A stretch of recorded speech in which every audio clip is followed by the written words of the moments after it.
ህይወት ውስጥ በጣም ብዙ የሚሰብሩን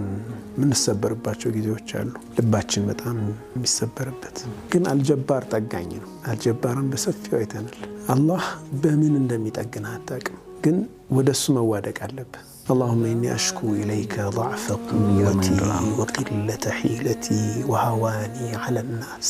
በጣም ነው የሚያሳዝነኝ በቃ ነብዩ ሰለላሁ ዐለይሂ ወሰለም የነበሩበትን ስብራት በደንብ ያሳያል ግን መጠጊያቸው አላህ ነበር በቃ اللهم إني أشكو إليك ወዳንተ አቤት ላለው ስሞታዬን አቀርባለሁ ضعف قوتي የኃይሌን መዳከም وقلة حيلتي የመላዬን ማነስ መላ አልባነቴን ላንተ ስሞታ አቀርባለሁ የለኝም አቅም የለኝም መላ የለኝም وهواني على الناس በሰው ዘንድ መዋረዴን በሰው ዘንድ የተናኩም ሆኔን ማነሴን ምክንያቱም እብዶችንና ህፃናትን ልከው ያስደበደቧቸው በስርዓት እንኳን ሒማያ ልንሰጥህ አንችልም በጣም ይቅርታ ሌሎችን ጠይቅ እኛ ይህንን ከተለያየ ምክንያት መስዋዕትነት ልንከፍልልህ አንችልም መብታቸው ነበር አንዳንድ ጊዜ ሰው ሲለምነን በቃ አለመስጠት ይቻላል አይደል ግን ሳንሰጠው ማመናጨቅ በቃ የሰጠነው ያክል ደስ እንዲለው አድርገን አለመስጠት ይቻላል ቀልብ መጠበቅ በጣም ያስፈልጋል እኔ በጣም ያሳዝኑኝ ነብዩ ሰለላሁ ዐለይሂ ወሰለም ማትቀበሉኝ ከሆነ ይህንን ወሬ እንደብቁልኝ አሏቸው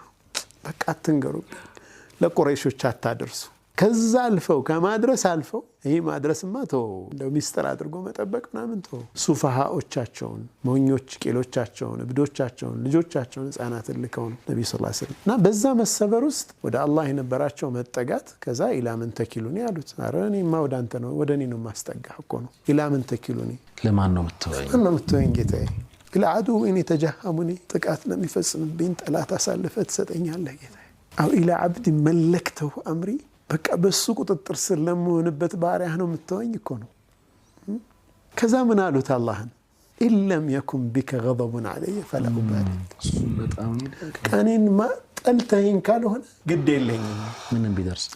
በቃ ጠልተኸኝ ብቻ እንዳይሆን ይሄ ሁሉ ስቃይ ሁሉ መከራ ማየው በቃ ስለጠላኸኝ ካልሆነ ችግር የለብኝም እቋቋመዋለሁ እኮ ነው አይደል ከዛ ግን እነዛ በዛ መልኩ ያባረሯቸው ሰዎች አንሳሮች መጣው እኛ ከአያቶቻችን ከቅድመ አያቶቻችን ጀምሮ በጦር ኃያልነታችን የምንታወቅነን የፈለከው ነገር ቢመጣ ከነፍሶቻችንና ከሚስቶቻችን ከልጆቻችን ኩል አንተን እንከላከልልሃለን አንተ መሐመድ የሚሉ ንግግራቸው የሚያምር اللهم በቃ አንሳሮችን ውደዳቸው የአንሳሮችን ልጆችም የልጅ ልጆቻቸውንም ብለው ነብዩ ሰለላሁ ዐለይሂ ወሰለም ዱዓ እስኪ ያደርጉላቸው በጣም ይወዷቸው አላህ በየመሐ